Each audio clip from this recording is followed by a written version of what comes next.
My name is Corey Wargo. This is Speech Performance 3.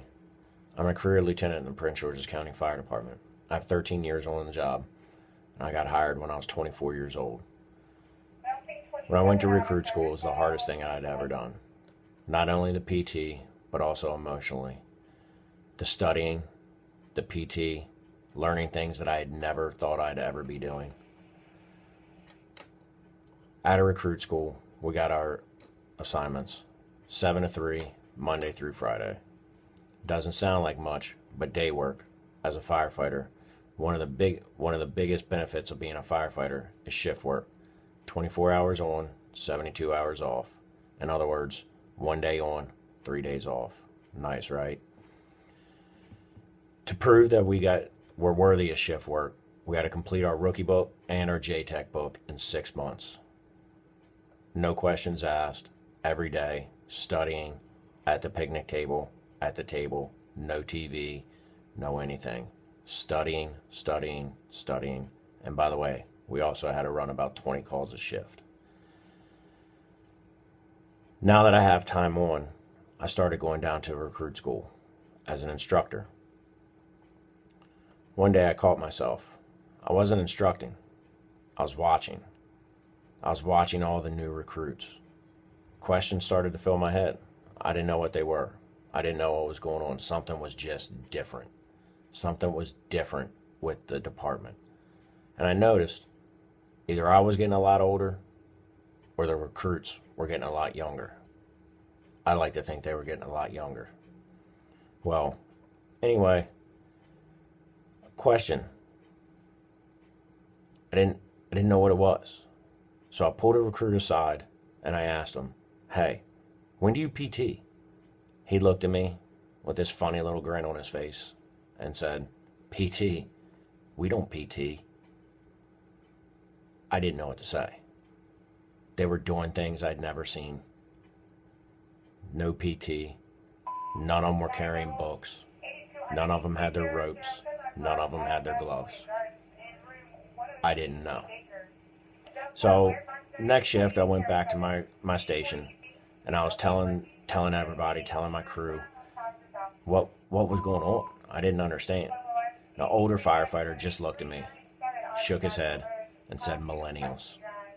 I'd never heard of a millennial before. I didn't know what a millennial was. Was I a millennial? I don't know. So I figured, you know what? Let me look it up. Here I'm going to read you directly from whatis.techtarget.com what a millennial is. Millennials grew up in an electronics filled and increasingly online and socially networked world. They are the generation that has received the most marketing attention. As the most ethnically diverse generation, millennials tend to be tolerant of difference. Having been raised under the mantra of follow your dreams and being told they were special, they tend to be confident. While largely a positive trait, the millennial generation's confidence has been argued to spill over into the realms of entitlement and narcissism. They are often seen as slightly more optimistic about the future of America than other generations, despite the fact they are the first generation since the silent generation that is expected to be less economically successful than their parents. Their expectations may have resulted from the very encouraging, involved, and almost ever-present group of parents that have become known as helicopter parents. There's a fine line between looking out for your child and being a helicopter parent. How many of you said to your child, "It's okay you lost.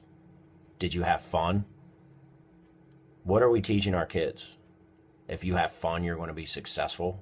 It's okay to fail as long as you had fun. Now I challenge you. I challenge everyone. I challenge all the parents now. Instead of asking your kid if you had fun, ask your kid, did you give it all you had? Did you learn anything from your mistakes that you made? Instead of giving that participation medal at the end for just showing up, how about we ask them, did you give all you could to the team, to the effort, and for yourself? How many parents out there have gone to their teacher to complain about a grade that you think your child deserves? Are you there? Are you sitting in school with them? Do you know what your child's doing when you're not around? You don't know. How about letting your kids fight their own battles? Maybe once. There's a difference between fighting a battle for them when it's over their head and being a helicopter parent. It's a difference. Think about it.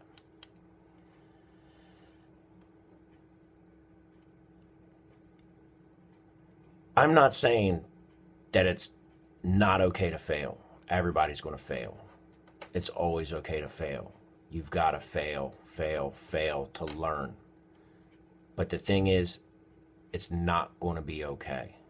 They've got to learn how to fail and how to fix their failures. They've got to be able to overcome without mommy and daddy being there for them to fight their battles and to tell them everything's going to be okay. As long as you had fun, of course. What is that going to teach them in the long run? That as long as they didn't get the job, just go have fun? Is that going to make them financially successful? Is that going to make them have the best career opportunity that they could to make their kids successful? I don't think so. It's not the way I'm raising my kids. Is it the way you raise your kids? I'm not one to say. I'm not telling you what to do. I'm just challenging you. I see it in the fire department now. People come in. I don't have to do my rookie book. Why is it fair that I have to learn this when you didn't? Because that's life. That's how life works. You learn something. You prove that you learn it without me having to tell you that you have to learn this. There's a purpose behind it all. There's a purpose behind you having to do one thing and somebody else having to do another thing. In my line of work, every station's different. One recruit's going to have to do it one way. One recruit's going to have to do it another way. That's life. And it all begins when they're kids. It all begins when they're in sports, when they're in school. Mommy and daddy can't fight their battles for them in the fire department every time they mess up. So, as I said, I challenge you guys. Start pushing your kids harder. Start making them do their project themselves. With that, I'll be gone.